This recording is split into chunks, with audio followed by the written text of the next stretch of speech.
अस्सलामु अलैकुम वरहमतुल्लाहि वबरकातुहू। मुअज़्ज़ज़ नाज़रीन, गुज़िश्ता वीडियो में मैंने आपकी खिदमत में गुस्ल के फ़राइज़ और उसकी सुन्नतें पेश की थीं। आज की इस वीडियो में मैं आपके सामने गुस्ल से मुताल्लिक़ मुख्तलिफ़ मसाइल को पेश करूँगा जिनकी तरफ आम तौर पर तवज्जो नहीं जाती है, लिहाजा उन मसाइल को तरतीबवार आपकी खिदमत में मैं पेश करता हूँ।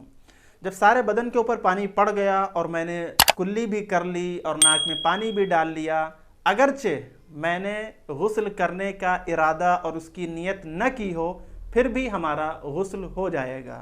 मसलन कोई शख्स बारिश के मौसम में बाहर निकलता है, बारिश हो रही है और वो शख्स मुकम्मल तौर पर भीग जाता है और फिर वो घर पहुंच करके जा करके कुल्ली भी कर लेता है और नाक में किसी तरह से पानी भी डाल लेता है, यानी नाक की सफाई करते हुए नाक में पानी भी डाल लिया।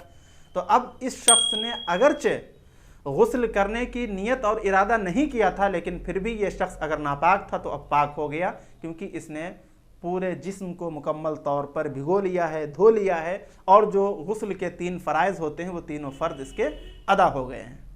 अगर कोई शख्स बंद जगह में गुस्ल कर रहा है तो उसको इजाज़त है कि वो बरहना हो करके सतर को खोल करके भी नहा सकता है, लेकिन अगर बरहना हो करके ना नहाए तो ये ज़्यादा बेहतर है।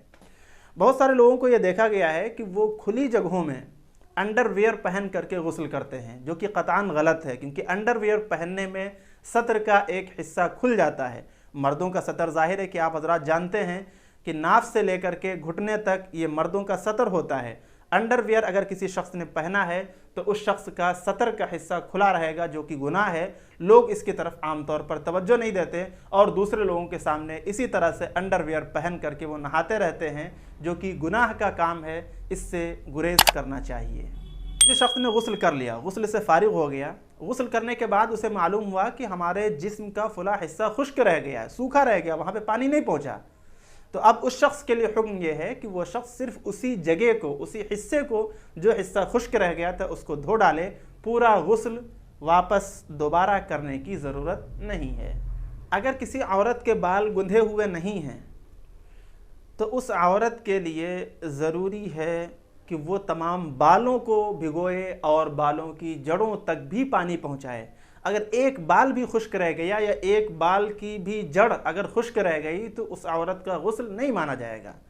हाँ, अगर किसी औरत के बाल गुंधे हुए हैं पहले ही से, तो अब उस औरत के लिए गुंजाइश है कि वो अपने तमाम बालों को न भिगोए, जितने भीग जाएं आसानी से काफ़ी है, जो छूट जाएंगे वो मुआफ़ हैं।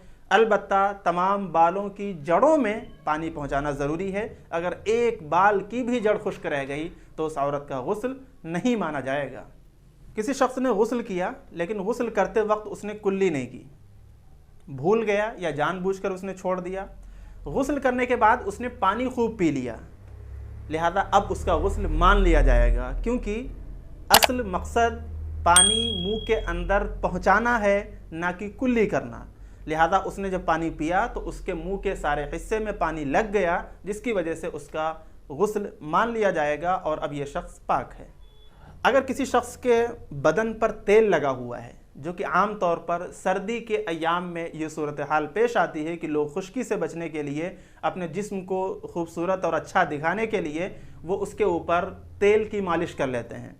अगर किसी शख्स के बदन पर तेल की मालिश है और फिर वो गुस्ल करता है और तेल की मालिश इतनी ज़्यादा है कि वो पानी उसके ऊपर जैसे ही पड़ता है फ़ौरन वो पानी नीचे उतर जाता है, लुढ़क जाता है, लिहाजा ऐसी हालत में भी उस शख्स का गुस्ल हो जाएगा, क्योंकि तेल पानी को जिस्म तक पहुंचने से माने नहीं है। अगर दांतों के दरमियान छाली का टुकड़ा फंस गया और उस शख्स ने गुस्ल किया तो अब उसका गुस्ल नहीं माना जाएगा, क्योंकि वो छाली का टुकड़ा पानी को दांतों तक पहुंचने से माने है। लिहाजा उसे चाहिए कि पहले उस छाली के टुकड़े को छुड़ाए और उसके बाद में कुल्ली करे, ताकि उसका गुस्ल मुकम्मल हो। नाज़रीन, ये चंद मसाइल थे जो गुस्ल से मुताल्लिक़ थे। मैंने सोचा आप हज़रात की खिदमत में पेश कर दूं, क्योंकि बहुत सारे हज़रात इन तमाम मसाइल से वाकिफ़ नहीं होते या वाकिफ़ होते हैं लेकिन फिर भी इसके ऊपर अमल नहीं हो पाता। तो उन हज़रात के लिए जिनको पहले से इन मसाइल से वाकिफ़ियत है उनके लिए याद दहानी हो जाएगी, और जिनको इन मसाइल से वाकिफ़ियत नहीं है उनके इल्म में इजाफ़ा होगा। अल्लाह पाक हम सबको इन मसाइल पर अमल की तौफ़ीक़ से नवाज़े।